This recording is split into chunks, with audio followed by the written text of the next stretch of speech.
জয় গোস্বামীকে ডাকলেন, উনি সিঁড়ি পর্যন্ত চলে গেছিলেন, তারপর দর্শকদের একাংশ এখানে বিশৃঙ্খলা হয়।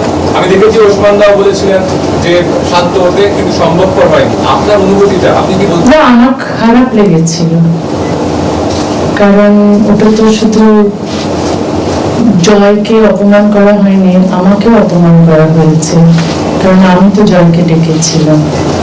তো আর আমি আমার যে ভাষণ ছিল সেখানে তো আমি বাক স্বাধীনতার কথাই বলেছিলাম, যে আমাদের ভিন্ন মত থাকতে পারে, কিন্তু সবাইকে কথা বলতে দিতে হবে, কারো কথা বন্ধ করে দেওয়া ঠিক নয়।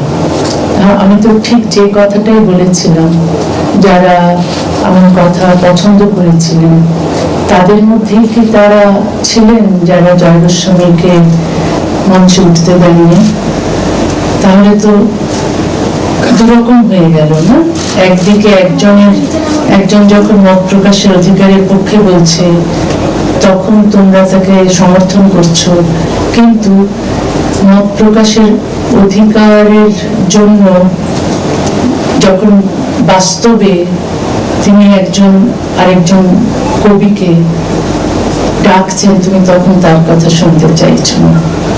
তাহলে তো আমার তো খারাপ লাগবে, আমার লেগেছে, এবং আশা করি এইরকম অবস্থা আর হবে না, কারণ কলকাতা প্রগতিশীলদের শহর, এখানে সবাই বাক স্বাধীনতা এবং মত প্রকাশের অধিকারে বিশ্বাস করেন বলেই আমি বিশ্বাস করতে চাই। এবং রাজনৈতিক আদর্শ ভিন্ন হতে পারে, কিন্তু সবারই তার ভিন্ন মত প্রকাশ করার অধিকার থাকতে হবে। অনুষ্ঠান শেষে ঘটনার পর আপনার সঙ্গে কি কথা বলেছিলেন জয় গোস্বামীর সাথে? অনুষ্ঠান শেষের আগে আপনার বক্তব্য শুনে বেরিয়ে গেছিলেন, আজকে না কথা হয়নি, কিন্তু আমি কথা বলবো। এটা শুধু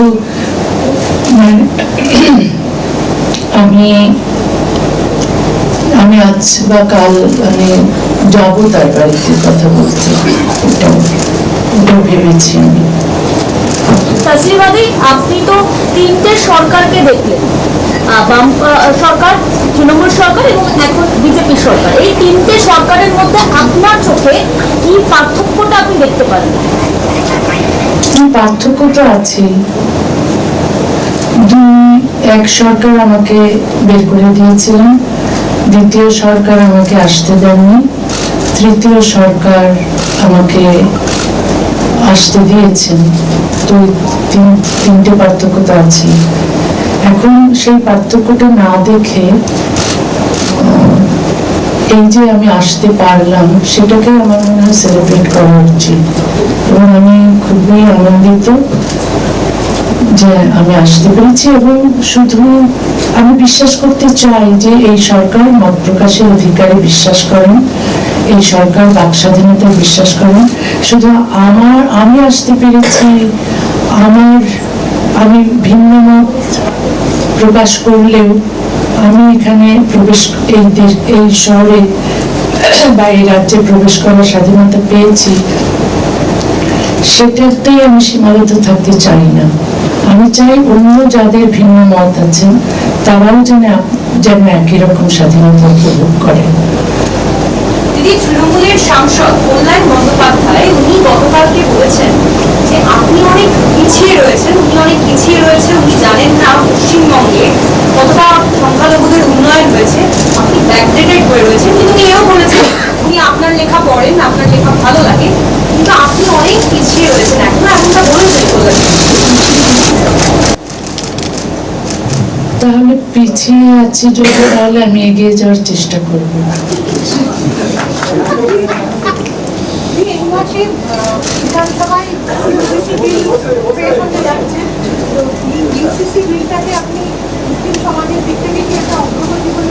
হ্যাঁ, অভিন্ন দমনবিধি তো, সেটার জন্য আমি 40 বছর ধরে সংগ্রাম করছি।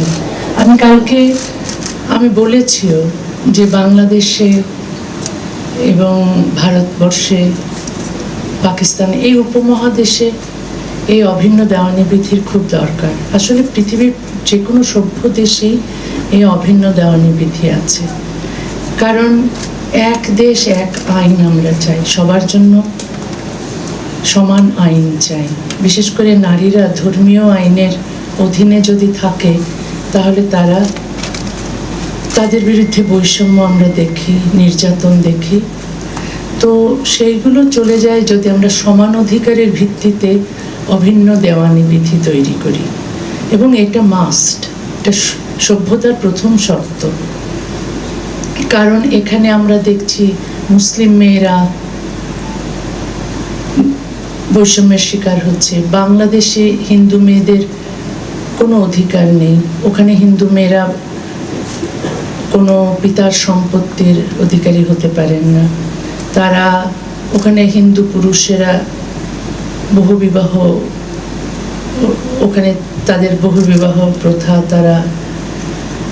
তারা উদযাপন করেন।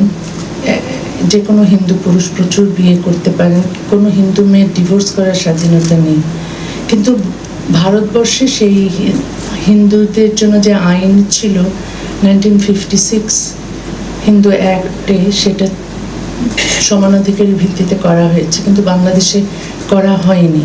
সুতরাং হিন্দু মেয়েদের ওখানে স্বাধীনতা পেতে হলে, অধিকার পেতে হলে অভিন্ন দেওয়ানি বিধির দরকার, এবং সেটা সম্পূর্ণ সমান অধিকারের ভিত্তিতে হতে হবে। বাংলাদেশে মুসলিম মেয়েরা বৈষম্যের শিকার ধর্মীয় আইনের কারণে। তো এই সমস্ত বৈষম্য চলে যাবে যদি অভিন্ন দেওয়ানি বিধি সমানাধিকারের ভিত্তিতে করা হয়। দিদি, বাংলাদেশে হিন্দুদের ওপর টর্চার, সেখানে মারধর করা, খুনের ঘটনা এবং ধর্মীয় স্থান সেগুলো ভাঙচুর করা, একটা রাম মন্দির হচ্ছিল, সেটাও সেখানে করা যাবে না। ধর্মের অধিকার, মত প্রকাশের অধিকার যে কোনো দেশের ক্ষেত্রেই সত্যি হওয়া উচিত। বাংলাদেশে ডক্টর ইউনূসের জমানা হোক বা তারেক রহমানের জমানা, কোনো ডিফারেন্স দেখতে পাচ্ছেন? বা আগে শেখ হাসিনার জমানায় কোনো ডিফারেন্স দেখতে পেয়েছেন এই তিনটে রেজিমে? না, খুব একটা পার্থক্য নেই। হিন্দুরা অত্যাচারিত আগেও হয়েছে, এখনো হচ্ছে। যে খালেদা জিয়ার সময়, এরশাদের সময়, হাসিনার সময় এবং এখন ইউনূসের সময় এবং তারেক জিয়ার সময় একই রকমভাবে হিন্দুরা অত্যাচারিত হচ্ছে। তবে ইউনূসের সময়টাই বেশি অত্যাচারিত হয়েছে। হাসিনার সময়ে যে অত্যাচারিত হয়নি তা নয়। এখন যে হিন্দু বিদ্বেষী মানসিকতা যদি তৈরি হয় মানুষের মধ্যে, তাহলে তো ওটা হবেই। সবচেয়ে দরকার হচ্ছে শিক্ষা, যেখানে হিন্দু, মুসলিম, বৌদ্ধ, খ্রিস্টান সবাই সমান, সবার নাগরিক অধিকার এক, সবারই বেঁচে থাকার অধিকার আছে, যার যার ধর্ম পালন করার অধিকার আছে, এবং কারো অধিকার নেই অন্যের ওপর আক্রমণ করার। এই শিক্ষাটা যদি সরকার থেকে দেওয়া হতো, এই নানা রকম মসজিদ মাদ্রাসা করে ধর্মীয় শিক্ষা না দিয়ে, কারণ অনেক মাদ্রাসা মসজিদে এই অমুসলিমদের প্রতি ঘৃণা শেখানো হয় সেই বাচ্চা বয়স থেকে, তখন তারা ওই রকমের একটা হিন্দু বিদ্বেষী মানসিকতা নিয়ে বড় হয়ে ওঠে। তো সরকার যদি এই মাদ্রাসাগুলোকে নিয়ন্ত্রণ করেন, ওখানে কি শিক্ষা দেওয়া হচ্ছে, তাহলে হয়তো এগুলো অনেকটাই নিয়ন্ত্রণ করা যেতে পারে, এই বিদ্বেষগুলো। কিন্তু সেই রকম কোনো উদ্যোগ কোনো সরকারই নিচ্ছে না। কারণ এই সরকার, যতই সরকার আসে, তারাই সবই ওই ধর্মান্ধদের ভোটের জন্য ওদের সঙ্গে আপোষ করে। ওরা যা চায়, ওরা কোনো মুক্ত চিন্তককে মেরে ফেললেও তার বিরুদ্ধে সরকার ব্যবস্থা নিতে চায় না। তারপরে হিন্দুদের উপর অত্যাচার করলেও সেই সব সাম্প্রদায়িক ঘৃণ্য মানসিকতার লোকদের বিরুদ্ধে ব্যবস্থা নিতে চায় না, কারণ মনে করে যে তাতে তাদের ধর্মীয় অনুভূতিতে আঘাত লাগবে। তখন এই কারণেই হিন্দুরা অত্যাচারিত হয়। শুধু হিন্দুরা নয়, হিন্দু, বৌদ্ধ, খ্রিস্টানরা অত্যাচারিত হয়। শুধু তাই নয়, আমার মতো, আমি তো হিন্দু, বৌদ্ধ, খ্রিস্টান কমিউনিটি থেকে আসিনি, আমার উপর অত্যাচার হচ্ছে না, কারণ আমি মুক্ত চিন্তায় বিশ্বাস করি এবং আমি ধর্মীয় আইনের বদলে সমান অধিকারের ভিত্তিতে অভিন্ন দেওয়ানি বিধি চাই। যেহেতু আমি যে ধর্ম নারীকে যৌন দাসী হিসেবে গণ্য করে, সেই ধর্মের আমি সমালোচনা করি। সমালোচনা তো করতেই হবে, না হলে সংস্কার কী করে হবে, না হলে সমাজকে, একটা অন্ধকার সমাজকে আলোয় কী করে নিয়ে আসবো, একটা পিছিয়ে থাকা সমাজকে কী করে এগিয়ে নেব। তারপর এই যে ধর্মান্ধতা, কুসংস্কার, তারপর নারী বিদ্বেষ, এই নোংরা পুরুষতন্ত্র এত জাঁকিয়ে বসেছে যে এগুলোর সমালোচনা না করলে সমাজটাকে বদলানো যাবে না। সেই কারণেই আমি সমালোচনা করি বলে আমাকে দেশ থেকে বের করে দেওয়া হয়, আমার ফাঁসির জন্য মিছিল হয়। এবং শুধু তাই নয়, যে মুক্তচিন্তকরা আমার মতোই কথা বলতেন, সেই মুক্তচিন্তকদেরকে আপনারা জানেন কিভাবে নৃশংসভাবে খুন করা হয়েছে। কিন্তু তারপরও আশা ছাড়ছি না, চেষ্টা করছি যে সমাজ কী করে সভ্য হবে, কী করে মেয়েরা সমান অধিকার পাবে, কী করে মানবাধিকার থাকবে। কারণ এইভাবেই কিছু মানুষ চেষ্টা করে যায় কোনো একটা সমাজকে পরিবর্তন করার জন্য।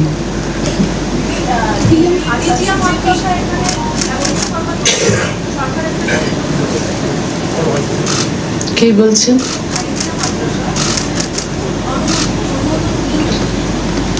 না, আসলে আমি মাদ্রাসা সম্পর্কে যতটুকু জানি, বাংলাদেশের মাদ্রাসা সম্পর্কে আমার যেটা মনে হয় যে মাদ্রাসাগুলো থাকা উচিত নয়। কারণ অনেক সময় মাদ্রাসা দেখা যায়, সব সময় নয়, অনেক সময় দেখা যায় যে মাদ্রাসাগুলোতে জিহাদি তৈরি হচ্ছে।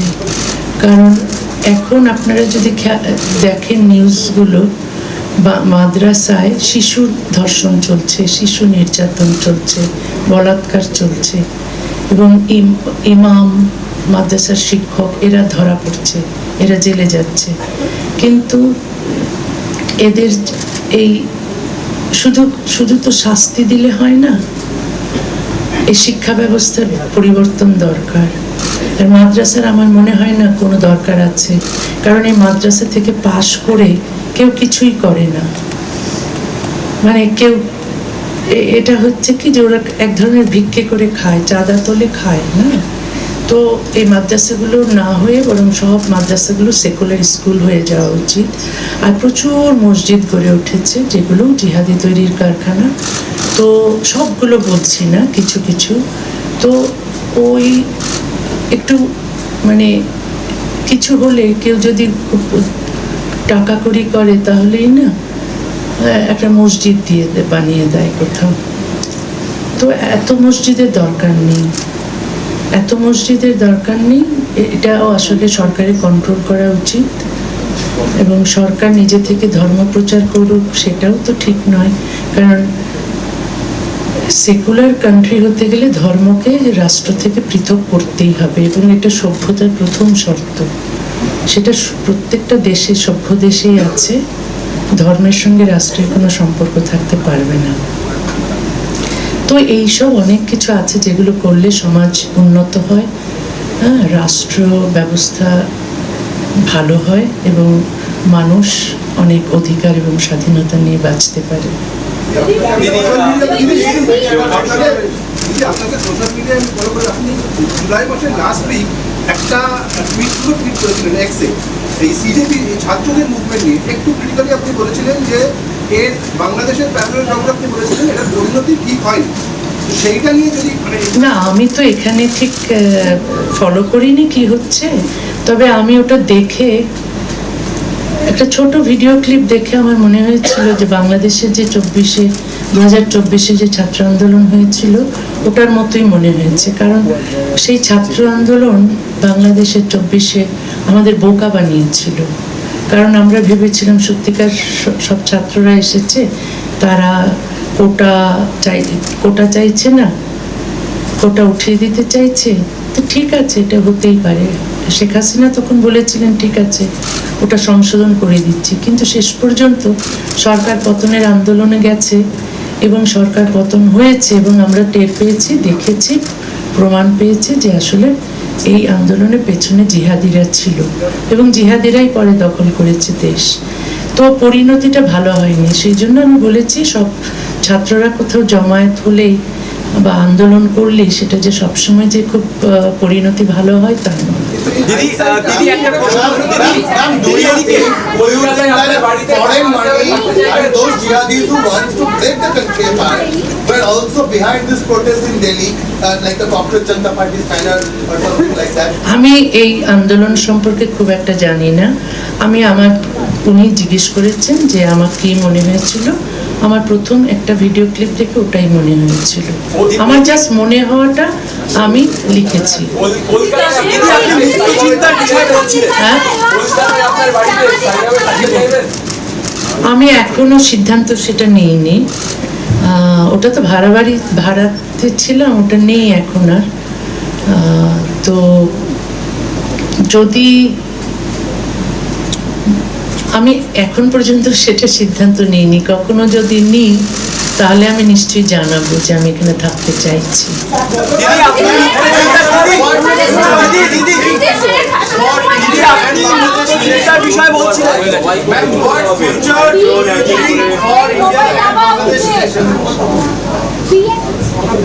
বাংলাদেশ এবং ভারতের রিলেশনটা ভবিষ্যতে কি হতে পারে সেটা তো দুই দেশের রাজনীতিকরাই ভালো বলতে পারবেন, আমি তো ভালো বলতে পারবো না। তবে আমি আশা করি দুই দেশের সম্পর্ক বন্ধুত্বপূর্ণ হোক।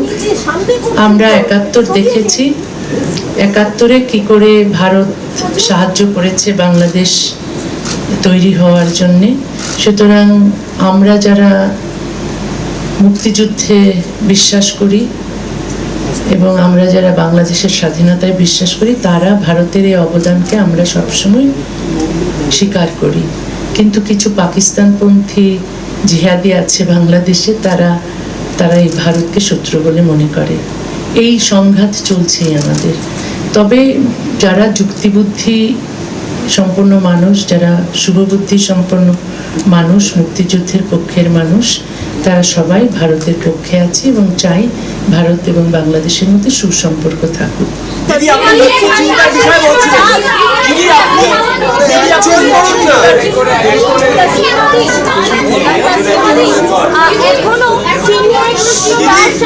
দিদি আপনি মুক্ত চিন্তার বিষয়ে বলছিলেন,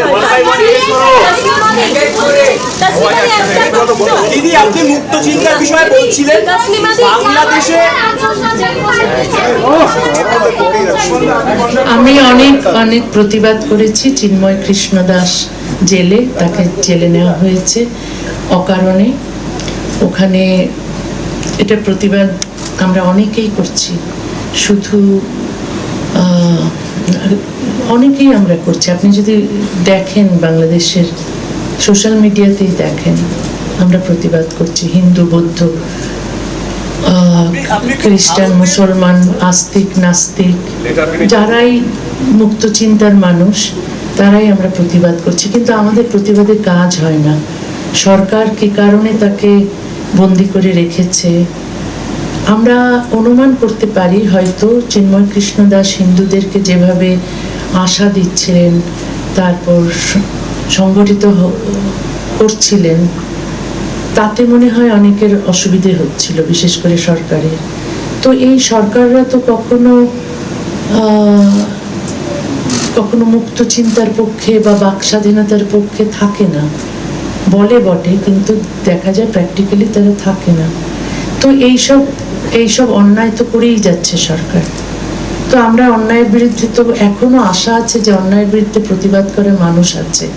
এত যে ঝুঁকি নিয়েও মানুষ কিন্তু প্রতিবাদ করছে, তারা জেলে যাচ্ছে, তারা নির্বাসনে যাচ্ছে, তারপরও কিন্তু প্রতিবাদ চালিয়ে যাচ্ছে। বাংলাদেশের অনেক মানুষ বাংলাদেশের বাইরে থাকতে বাধ্য হচ্ছে, তারাও কিন্তু প্রতিবাদ করছে। তারাও এই ইউরোপে, আমেরিকায় বা অন্যান্য দেশে যেখানেই বাংলাদেশের মানুষ আছে, যারা মৌলবাদী নয়, যারা প্রগতিশীল, সবাই আমরা চিন্ময় কৃষ্ণ দাসের পক্ষ হয়ে বলছি যে তাকে মুক্তি দাও। দিদি আপনি মুক্ত চিন্তার বিষয়ে বলছিলেন, দিদি একটু এদিকে, দিদি আপনি মুক্ত চিন্তার বিষয়ে আপনারা হাত তুলুন, এরকম করে কারো প্রশ্নই নেই যাবে। সত্যি বলছি, আপনারা হাত তুলুন, আমরা বলুন। দিদি আপনি মুক্ত চিন্তার বিষয়ে বলছিলেন, যদি আমরা একটু অতীতের দিকে দেখি, রাজীব হায়দার, অভিজিৎ রায়, নিরঞ্জন সহ আরও একাধিক মুক্ত চিন্তককে মৌলবাদীরা হত্যা করেছে বলে আপনি অভিযোগ করেছিলেন। বাংলাদেশে পরিবর্তন হয়েছে, এই যে মৌলবাদীদের যে দাপট দেখে গেছেন বা এই এখনো যে বর্তমানে চলছে বিভিন্ন জায়গা থেকে খবর আসছে, এই দাপট কি কমবে বলে মনে করছে?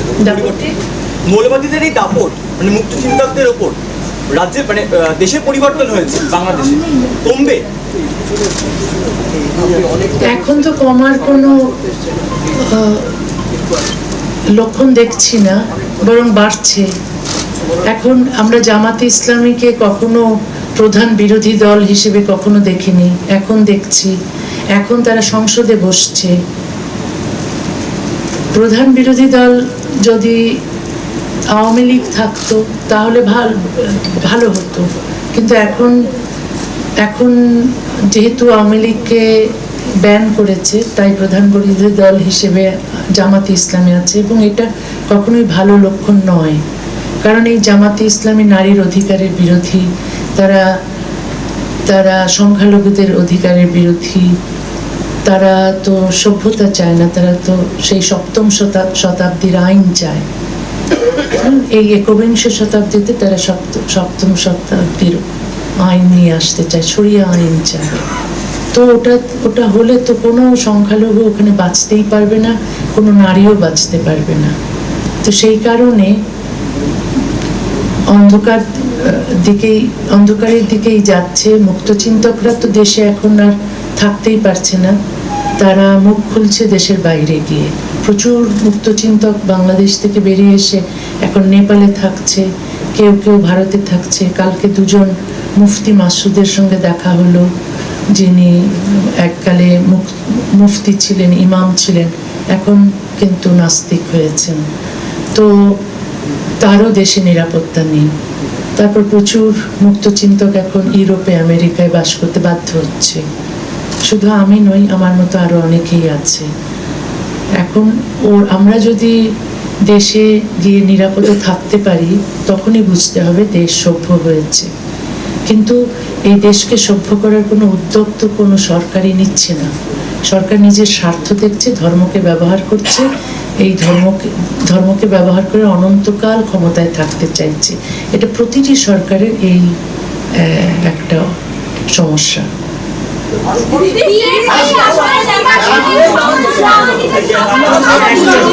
আপনারা হাত তুলুন। শেখ হাসিনার সময় আমরা দেখেছিলাম যে আওয়ামী লীগের অনেক নেতারা আপনার বিরুদ্ধে মিছিল করেছিল। এখন দেখা যাচ্ছে গতকালের প্রোগ্রামে তারা অনেকেই এসেছিলেন এবং সহানুভূতি দেখিয়েছে। কি বলবেন? আমি জানি না তারা এসেছেন কিনা, সহানুভূতি দেখিয়েছেন কিনা, তবে আওয়ামী লীগের লোকদের মিছিল করতে আমি দেখিনি।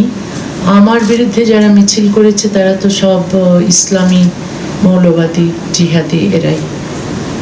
দিদি লজ্জা আমার রিলিজ করার কথা করেছেন তো? আরে প্রশ্ন করেছেন তো? আচ্ছা করেছেন।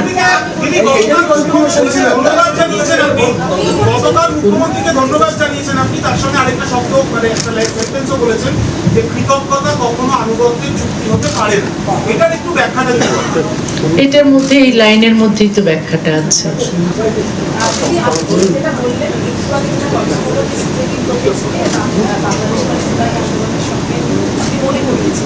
সেক্ষেত্রে 19 বছর পর আবার ফেরা, সেক্ষেত্রে শিল্পীর স্বাধীনতা বা একজন মানুষের বাক স্বাধীনতার মধ্যে থেকে কোথাও আমরা পেয়ে রাখি রাজনৈতিক রং দেওয়া হচ্ছে, রাজনৈতিক অংশ বলে মনে করা হচ্ছে। আমি মনে করি না। আমাকে আমন্ত্রণ জানিয়েছে সেকুলার মিশন ট্রাস্টের ওসমান গনি মল্লিক, উনি প্রগতিশীল মুসলমান, এবং আমার দীর্ঘদিনের শুভাকাঙ্ক্ষী আছেন মোহিত রায়, এবং আরও একজন, তার সঙ্গে আগে আমার পরিচয় ছিল না, কিন্তু তারা ওসমানকে সহযোগিতা করছেন। এখানে কোনো রাজনীতি নেই। তো এখানকার যে মুখ্যমন্ত্রী বা পশ্চিমবঙ্গ সরকার, যে নির্বাচিত সরকার, আপনারা যারা নির্বাচন করেছেন তাকে, তিনি আমাকে এই নিরাপত্তা দিতে রাজি হয়েছেন, সে কারণে তো আমি আসতে পেরেছি। তাকে তো অবশ্যই আমি ধন্যবাদ জানাবো। এখানে রাজনীতির আমি কিছু দেখি না। যারা মঞ্চে ছিলেন কাল, তারা আমার অনেকদিন থেকেই শুভাকাঙ্ক্ষী ছিলেন, সে কারণেই এসেছিলেন। কিন্তু শীর্ষেন্দু মুখোপাধ্যায়ও তো আসতে চেয়েছিলেন, তিনি একটা ভিডিও মেসেজ দিয়েছেন, ওটা কালকে সময়ের অভাবে প্রচার করা হয়নি, সেটা আমি আমার ফেসবুকে দেব। তিনি আসতে চেয়েছেন, আমি জয় গোস্বামীকেও ডেকেছি।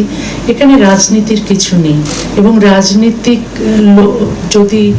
যদি কোনো বাম সরকার বা ডান সরকার আমাকে নিরাপত্তা দিতে রাজি হন, তাহলে অবশ্যই আমি তাদের কাছে কৃতজ্ঞ থাকব।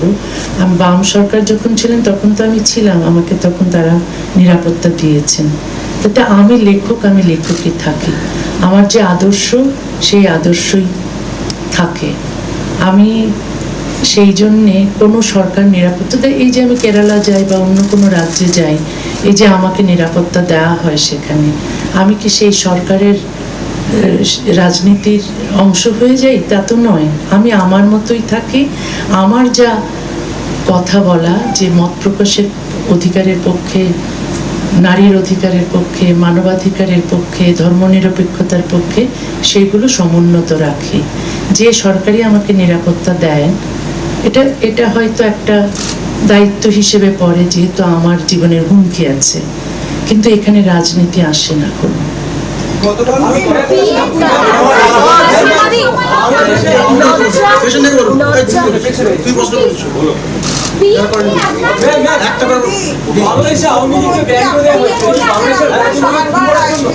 বাংলাদেশের কিকে বাংলাদেশের আওয়ামী লীগকে ব্যান করে দেওয়া হয়েছে, ম্যাম। বাংলাদেশের আওয়ামী লীগকে ব্যান করে দেওয়া হয়েছে, এটা কি শুধুমাত্র বাংলাদেশের গণতন্ত্রকে ফোন করার জন্য? না, দেখুন, কোনো রাজনৈতিক দলকে তো ব্যান করা উচিত নয়। আমি হাসিনার খুব সমালোচনা করেছি, কারণ হাসিনা প্রচুর মসজিদ মাদ্রাসা করেছেন এবং মাদ্রাসার ডিগ্রিকে বিশ্ববিদ্যালয়ের ডিগ্রির সমমানের করে দিয়েছেন, যেটা করা উচিত হয়নি। হ্যাঁ, তিনি কৌমি জননী উপাধি পেয়েছেন এইসব কৌমি মাদ্রাসা তৈরি করে, যেগুলো আমার মনে হয় দেশের ক্ষতি করেছেন। কিন্তু তারপরও আমি তার এই যে দেশ থেকে তাকে বের করে দেওয়া হলো, সেটার পক্ষপাতী নই। আমার মত হচ্ছে তিনি নির্বাচন, তার উচিত ছিল নির্বাচন দেওয়া এবং দেশে থাকা। এবং এই যে তারপর ইউনূস সরকার আওয়ামী লীগ রাজনৈতিক দলকে নিষিদ্ধ করলেন, সেটা খুবই অনুচিত কাজ হয়েছে। এটা একেবারেই ঠিক কাজ করেনি। এগুলো সমালোচনা আমি করছি, যদিও আমি হাসিনার কিছু কাজের সমালোচনা করি, কিন্তু আওয়ামী লীগকে ব্যান করার বিরুদ্ধে আমি কথা বলছি, কারণ এটা অবশ্যই গণতন্ত্রের বিপরীতে একটি সিদ্ধান্ত। এবং অচিরে আওয়ামী লীগের ওপর থেকে ব্যান তুলে নেওয়া হোক, এটা চাই। এবং আওয়ামী লীগের যারা দেশের বাইরে আছেন, তারা যেন দেশে যান, নিরাপদে থাকতে পারেন, সেই ব্যবস্থা যেন করা হয়। কারণ প্রচুর আওয়ামী লীগের নেতা কর্মীদের অত্যাচার করা হয়েছে, অনেককে মেরেও ফেলা হয়েছে। এগুলো ঠিক গণতন্ত্রে, আবার এগুলো করার পরেও গণতন্ত্র নিয়ে বড়াই করবে, এটা তো হয় না। সেই জন্য তারেক রহমানকে আমার মনে হয় যে আমরা ওখানে যারা আছে, যারা প্রগতিশীল, তারা চাপ যেন দেয় যে আওয়ামী লীগের উপর থেকে যেন ব্যান তুলে নেওয়া হয়। একটু শুনুন কালকে একটুখানি শুনুন। কালকে আপনারা দেখেছেন, আপনি দেখেছেন শেখ হাসিনা জানিয়েছেন ডিসেম্বর মাসে তিনি বাংলাদেশে ফিরবেন। আপনিও কি ফিরতে চান? শেখ হাসিনা ফিরতে চান, তার আমি জানি না যে তার পক্ষে ফেরা সম্ভব হবে কিনা। আমি চাই যে তিনি যেন ফিরুন, দেশে দেশে যেন গণতন্ত্র টিকে থাকে। কিন্তু আমাকে তো কেউ ফেরাতে চায় না। শেখ হাসিনাও ফিরতে দেননি, খালেদা জিয়াও ফিরতে দেননি, তারপর আর যারা এসেছে ক্ষমতায় তারাও তো ফিরতে দেয়নি। শেখ হাসিনার পক্ষে হয়তো ফেরা সম্ভব, আমার পক্ষে তো ফেরা সম্ভব নয়। আপনি কি কলকাতায় থাকতে চান? বলেছি।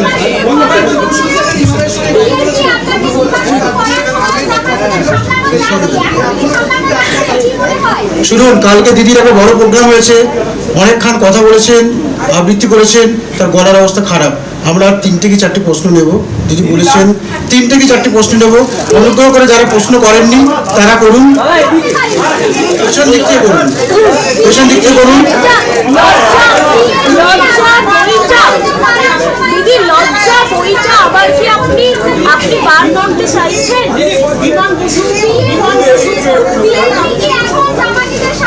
দিদি লজ্জা, আমার একটা প্রশ্ন আছে। লজ্জা বইটা যেটা বিতর্ক শুরু হয়েছে, যেটার জন্য আপনাকে বাইরে যেতে হয়েছিল, সেই বইটা আবার রিলিজ করতে চাইছেন আপনি? করবেন আপনি আপনার ভবিষ্যতে? কথা শোনা যাচ্ছে না, একটু জোরে বলুন। যে লজ্জা যে বইটার জন্য এত বিতর্ক, সেই বইটা কি আবার রিলিজ করতে চাইবেন বাংলায়? সেই বইটা আবার কি করতে চাইবো? আবার রিলিজ করতে চাইবেন আবার? লজ্জা তো বাংলাদেশে ব্যান, এখনো ব্যান, কিন্তু লজ্জা তো পশ্চিমবঙ্গে আছে, চলছে। এই সময় দাঁড়িয়ে আবার রিলিজ করা, আবার রিলিজ কেন? রিলিজ তো হয়ে গেছে সেই 92 সালে।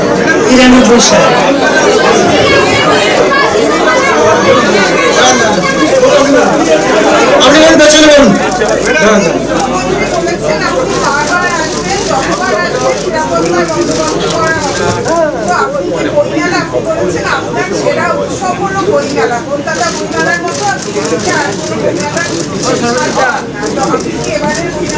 হ্যাঁ, আমি তো খুবই আসতে চাই। আমি বলেছি, কালকে তো কবিতাও পড়েছি বইমেলা নিয়ে, আমি জানি না আপনারা দেখেছেন কিনা। তো বইমেলায় অবশ্যই আসতে চাই। এখন মুখ্যমন্ত্রী যেহেতু বলেছেন নিরাপত্তা দেবেন, তাহলে তো আমি আশা করছি যে আমি বইমেলায় আসতে পারবো, এবং বইমেলায় সেই আগের মতো যেভাবে আমি স্টলে বসতাম, পাঠকদের সঙ্গে কথা হতো, দেখা হতো, সেই রকম পরিবেশ আমি চাই। তো আমি নিশ্চয়ই বইমেলায় আসবো।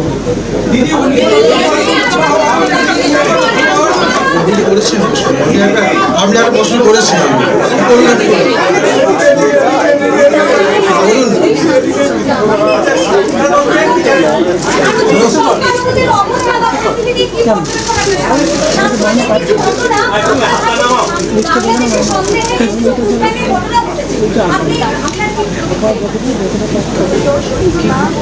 কি প্রশ্নটা বুঝতে পারলাম।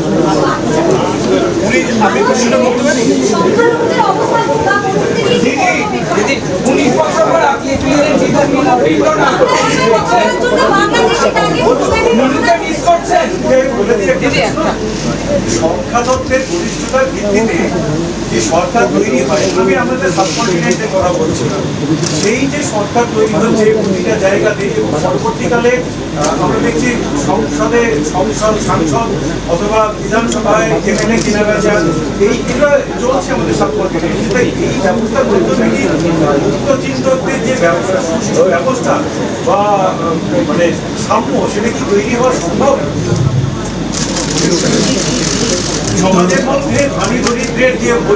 এই উত্তরটা আমি দিচ্ছি। এ তো বিশাল গবেষণার বিষয়,